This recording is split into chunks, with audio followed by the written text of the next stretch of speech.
Prenons donc tout de suite la direction de Cerizay dans les Deux-Sèvres. Au lendemain du comité d'entreprise de Mia Electric, les syndicats ont appris qu'il y avait visiblement 3 repreneurs. Nous retrouvons sur place en direct Frédéric Carto. Bonjour Frédéric. Est-ce que ces offres sont solides et est-ce qu'elles sont les seules ? Alors, vous venez de le dire, Patricia, bonjour. Au moment où nous parlions, il y a effectivement 3 entreprises en lice à la reprise des actifs de Mia Electric. Il y a tout d'abord l'entreprise 4H Holding, une entreprise dirigée par Jean-Michel Ritter. L'homme est déjà propriétaire depuis l'automne dernier d'une fabrique de voitures électriques en Alsace, la Luménéo. Dans ce projet de reprise, on sait qu'il dispose d'un soutien financier de poids en provenance des Émirats arabes.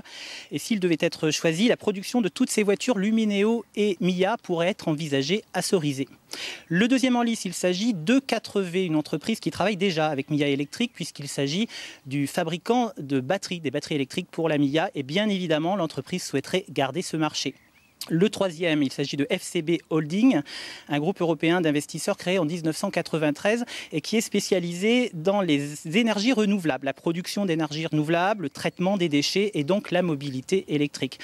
Vous remarquez, Patricia, que dans les 3 entreprises que je viens de vous citer, je n'ai pas évoqué Michel Boss, l'ex-patron de Mia Electric. Pour le tour de table de FCB Holding, donc la dernière entreprise que je viens de citer, elle se serait rapprochée et ils pourraient peut-être donc passer des accords ensemble dans cet acte de candidature à la reprise. À noter également qu'un 4e dossier est en cours de finalisation.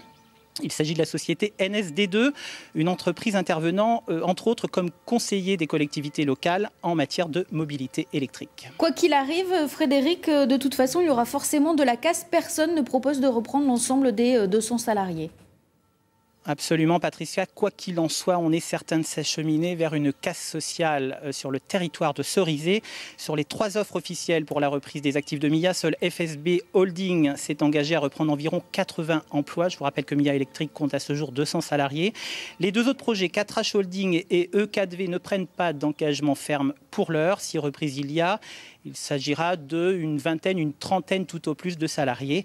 Donc voilà, effectivement, on peut parler de casse sociale sur le territoire de Cerizay.